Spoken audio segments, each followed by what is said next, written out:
Cipher تھا اگر آپ اس کی تاریخ میں جائیں تو آپ کو پتہ چلے گا کہ اس وقت اس کی بنیاد پہ میر صادق بھی ہوا، پھر میر جعفر بھی ہوا، پھر جنرل باجوہ کو غدار بھی قرار دیا گیا، پھر نیوٹرل بھی کہا گیا، پھر جانور بھی کہا گیا، پھر امریکہ کو دشمن بھی بنا لیا گیا۔ اب اگر آج اعظم خان صاحب کے بیان کو سچ مان لیا جائے تو پھر سوال یہ ہے کہ میر جعفر کون ہوا، میر صادق کون ہوا، اور جو نقصان ہوا اس کا کون ذمہ دار؟ دیکھیے اس کے دو پہلو ہیں۔ ایک پہلو تو یہ کہ جو سائفر ہے، سائفر کے اوپر تو ریاست نے 2 نیشنل سیکیورٹی کمیٹی کے اجلاس بلائے، اس کے اوپر اعلامیے جاری کیے گئے، ایک دفعہ اس موجودہ حکومت کے دور میں ہوا۔ تو اگر سائفر نہیں تھا تو پھر یہ 2 اجلاس کس لیے بلائے گئے؟ دیکھیں نا، یہ تو عقل منطق مانتی نہیں، وہ چیز تو تھی۔ اب اس کا دوسرا پہلو یہ ہے کہ کیا اس کو سیاسی مقاصد کے لیے استعمال کیا گیا؟ اس کے اوپر بحث ہو سکتی ہے کہ کیا عمران خان صاحب نے اس کو سیاسی مقاصد کے لیے استعمال کیا۔ تو اب اگر یہ کہہ رہے ہیں حکومت والے کہ عمران خان کا یہ جھوٹ ہے، عمران خان کا یہ جھوٹ ہے، ایشو جھوٹ کا نہیں، ایشو یہ ہے کہ جو قوم کے سامنے سچ ہے۔ سچ یہ ہے کہ جو 1 سال کے اندر ان کی کارکردگی ہے وہ آپ نے دیکھی۔ اس میں ان کا کیا تھا؟ پورا بیانیہ یہ تھا کہ مہنگائی مکاؤ، ہم یہ کریں گے وہ کریں گے، اور یہ جو سائفر والا معاملہ ہے اس کے اوپر بھی ان کا یہ تھا کہ سائفر تو ایگزسٹ ہی نہیں کرتا ہے۔ دیکھیں نہیں، سائفر کے اوپر تو شروع سے سب کا تھا کہ سائفر ہے۔ ہمارا امبیسڈر جو ہے اس کی ملاقات ہوئی تھی ڈو کے ساتھ، اور اس نے 8 مارچ کو یہ سائفر بھجوا دیا تھا، اس پہ کوئی ابہام نہیں تھا۔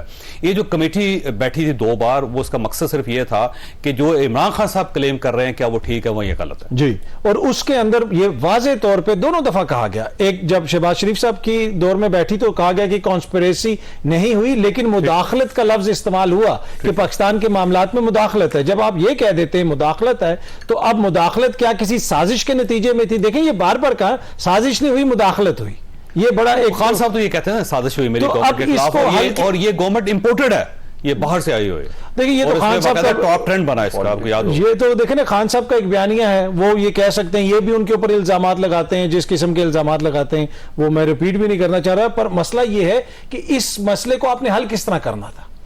مداخلت ہوئی، سازش نہیں ہوئی، آپ نے اس پہ تحقیقات کروانی تھی، جس طرح ایبٹاباد کمیشن ایک بنا تھا۔ سارے ملک مداخلت کرتے رہتے ہیں، سارے ملک جو ہیں وہ کسی نہ کسی ملک کو کچھ نہ کچھ کہتے رہتے ہیں، روزانہ سائفر آتے ہیں، لیکن سارے سائفر سازش نہیں ہوتے۔ لیکن جب آپ ایک نیشنل لیول پہ ایک سیاستدان کھڑا ہو کے کہے گا کہ میری گورنمنٹ گرائی ہے، فلاں نے گرائی ہے، فلاں ملک نے گرائی ہے، میرے خلاف سازش ہوئی ہے، اور اندر کے لوگ اس کے اندر انوالو ہے، تو پھر صورتحال بدل جاتی ہے۔ جی یقیناً بدل جاتی ہے، اور اسی لیے ضروری ہے کہ فوراً اس چیز کا کلا کما کیا جائے، اس کو روکا جائے، اس کے آگے بند باندھا جائے، اس کی تحقیقات کروائی جائے، آپ عدالتی کمیشن کوئی بنا لیں۔ لیکن آپ نے کہا نہیں، ہم کوئی تحقیقات نہیں کروائیں گے۔ ہونے لگی تھی نا، آپ کو پتا سٹے ہو گیا تھا۔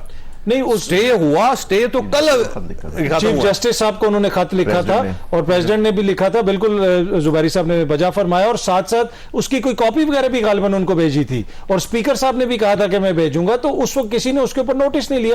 اور یہ تحقیقات ہوتی ہے تو ٹھیک ہے، آپ کا خیال یہ نہیں ہونی چاہیے؟ نہیں، تحقیقات تو ضرور ہونی چاہیے۔ یہ تو نہیں ہو سکتا کہ آپ ایک شخصیت پہ یا ایک حکومت پہ الزام لگا دیں، موجودہ حکومت پہ یا سابقہ حکومت پہ، بغیر تحقیقات کے۔ تحقیقات تو ہونی چاہیے، لیکن جس قسم کا بیان آج ہم نے اعظم خان صاحب کا دیکھا تو پھر تھوڑی سی عوامی شعور کی پوچھنا تو اعظم صاحب سے چاہیے نا کہ سر آپ پرنسپل سیکرٹری رہے ہیں ایک شخص کے، اور آپ گورنمنٹ کی آنکھیں بھی تھے، گورنمنٹ کے کان بھی تھے، گورنمنٹ کے ہاتھ اور پاؤں بھی تھے، سب کچھ ہی آپ تھے، اور جب آپ آج بول رہے ہیں تو کوئی حشر کا میدان ہے جس میں آپ نے بولنا شروع کر دیا۔ مسئلہ یہ ہے نا کہ ان سے یہ بھی پوچھنا چاہیے کہ یہ تمہارا اتنا اچھا دوست کون سا ہے جس نے اتنے عرصے سے تمہیں رکھا اور کسی کو بتایا؟ زبیر صاحب، یہ آپ کو مسٹری لگتی ہے سارے معاملے میں؟ آپ کا خیال یہ ہے کہ دباؤ کے ذریعے ان کے ساتھ بیان دیا گیا؟ وہ پرنسپل سیکرٹری 22 گریڈ کی، اگر کیا وہ بھی دباؤ میں آ سکتے ہیں؟ سر کیوں نہیں آ سکتا؟ انسان تو وہ بھی ہے، جو ہم نے آج کل دیکھ رہے ہیں سچویشن، جو ہیومن رائٹس کی کنڈیشنز ہیں، دباؤ میں کوئی کوئی بھی آ سکتا ہے سر۔ اور دیکھیں اعظم خان کی ریپوٹیشن جو ہم نے سنا تھا، میں ان کو پرسنلی نہیں جانتا، لیکن ہم سنا تھا بہت ہی آنیسٹ اور بہت ہی اچھے آفیسر ہیں۔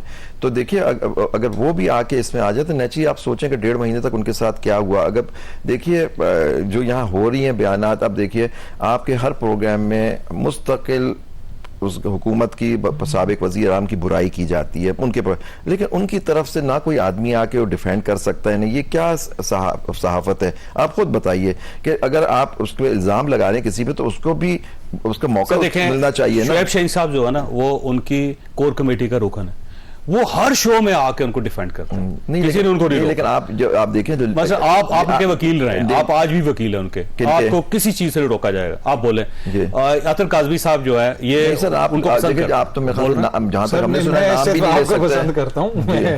نہیں میں آپ سے کہہ رہا ہوں کہ دیکھیے نا وہ ضرور کرتے ہوں گے, وکیل ہیں آگے کرتے ہیں, لیکن جس پہ الزام لگا اس کو بھی تو سنیں, اس کو بلائیں یا اس کے پاس جائیں, اس کا بھی تو بیانیہ آپ بیان تو لیں.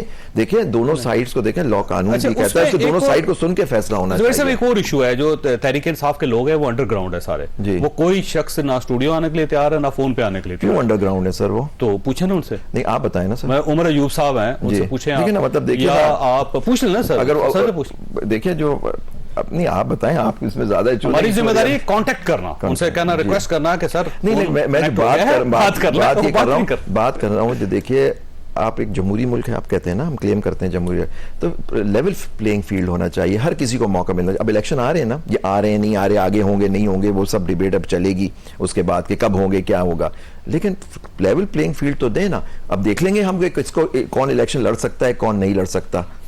لیکن سر ہمارے تو میڈیا تو ظاہر لیول پلینگ فیلڈ نہیں دے سکتا. وہ پرویز خٹک صاحب نے دینی ہے, وہ جہانگیر تریش صاحب نے دینی ہے, وہ ان کے پرانے ساتھی تھے, وہ اپنی پارٹیاں توڑ کے پارٹیاں بنا کے بیٹھ گئے ہیں سارے. ویسے پرویز خٹک صاحب نے تو ہمیں لیول پلینگ فیلڈ نہیں دی, چھپ کے شادی حال میں پارٹی لانچ کر دی اور صحافیوں کو اندر ہی نہیں آنے دیا, تو ہمارا گلہ بنتا ہے ان سے تو سر. لیکن پارٹی ان کے پاس ہو گئے تھے 57 میرے پاس ارکان اسمبلی. حفیظ صاحب آپ کی طرف آؤں گا. سر یہ فرمائیے گا, آپ دو شخصیات ہیں آمنے سامنے میں رکھتا ہوں. ایک فواد حسن فواد تھے, 16 مہینے وہ کیمپ جیل میں رہے اور 3 مہینے وہ نیب کی حراست میں رہے, اور ان سے بھی پوری کوشش کی گئی 2 سال میں کہ 2.25 صفحے کا ایک لیٹر تھا, انہیں کہتے سائن کرے اور گھر چلے جائیں, لیکن وہ شخص وہاں پہ بیٹھا رہا, اس نے سزا بھگتی اور میڈیا ٹرائل ہوتا رہا اس شخص کے خلاف, اور کیا کیا نہیں کیا گیا اس کے ساتھ, لیکن وہ ڈٹا رہا. اس نے کہا جی میں نے کسی کے خلاف گواہی نہیں دینی, میں نے حلف اٹھایا ہوا ہے, اور جو چیز صحیح ہے, جو غلط ہے غلط. اور اس سائیڈ پہ اعظم خان صاحب جو بہت زیادہ عمران خان صاحب کے قریب تھے, وہ اگر فرض بھی کر لیں کہ ان کو واقعی اٹھا لیا گیا تھا تو 1 مہینہ نہیں نکال سکے سر وہ. دیکھیں جی, میں اعظم خان صاحب کو نہیں جانتا ہوں کہ ان کے اوپر میں کوئی تبصرہ کر سکوں کہ ان کا کنڈکٹ کیسا رہا, یہ کیسے نہیں رہا ہے, اور آیا یہ بات اگر سچ ہے اور وہ سچ بول دی ہے تو آیا ان کو جھوٹ بولنا چاہیے تھا اور کچھ چھپا کے دینا چاہیے تھا. لیکن فواد چونکہ میں ان کو بہت اچھی طرح جانتا ہوں, وہ تو میرا خیال ہے کہ ایک جو جس کو کہہ لیجیے ایگزامپلری کریکٹر ہے, ایک آئیکن ہے, اور ان کے ساتھ تو بہت ظلم اور زیادتی ہوئی ہے. کوئی اسے نہیں جانتا کچھ بھی کہہ سکتا ہے, جو جانتے ہیں تو امپیکیبل کریکٹر ہے, اس کا بہت زیادتی ہے. لیکن 3-4 چیزیں میں جہاں بتاتا جاؤں, یہ میرے جو دونوں دوست ہیں میں ان کی بہت انتہائی جو ہے ہائی اسٹیم میں ان کو رکھتا ہوں, بڑی قدر کرتا ہوں, اور دونوں ایک جنہوں کو کہنا چاہیے کہ بہت مدلل بات کرتے ہیں اور بڑی سلیقی بات کرتے ہیں. لیکن اس کو صرف بات یہ ہوتی ہے کہ جو سچ ان کے پاس ہے, سچ اس سے بھی زیادہ ہے. میں تو ان ساری باتوں سے ایگری کرتا ہوں, لیکن یہ ایگری کریں گے کہ نواز شریف صاحب کے ساتھ 2014 میں کیا ہوا تھا, وزیر اعظم تھے اور میڈیا پہ نہیں آ رہے تھے, جیو کو بند کر کے 40 چینل ان کے خلاف رات میں پروپیگنڈا کرتے تھے. عمران خان اور طاہر القادری کو جس طریقے سے انہوں نے انلیش کیا ہوا تھا, جو زبان استعمال ہوئی تھی وہ لیول پلینگ فیلڈ تھی. پھر level playing field Nawaz Sharif کو 2018 کے الیکشن ملی تھی. کرائسس یہ ہے کہ میں تو عمران خان صاحب کو جس دن کہا نا یہ سائفر ہے, امریکی سازش ہو گئی, میں نے کہا عمران خان میں ان بندوں میں سے, میں نے کالم لکھا کہ ان بندوں میں سے یہ میں ماننے پر تیار ہوں. اس کا بدلہ اتارا جا رہا ہے, کیا کیا جا رہا ہے کہ آپ کے ساتھ ماضی میں ہوا ہے تو اب آپ نے بھی کرنا ہے, نہیں میں دیکھیں بدلہ ہی اتارا جا رہا. دیکھو جو بندے یہ کام کریں وہ تو 70 سال سے کر رہے ہیں, ان کو تو میں نہ دوش دیتا ہوں. جب وہ نواز شریف صاحب کے خلاف ایکٹیو تھے تو عمران خان صاحب انہی کی ممدو مددگار بن کے, بلکہ ان سے 4 ہاتھ آگے بڑے کھڑے تھے.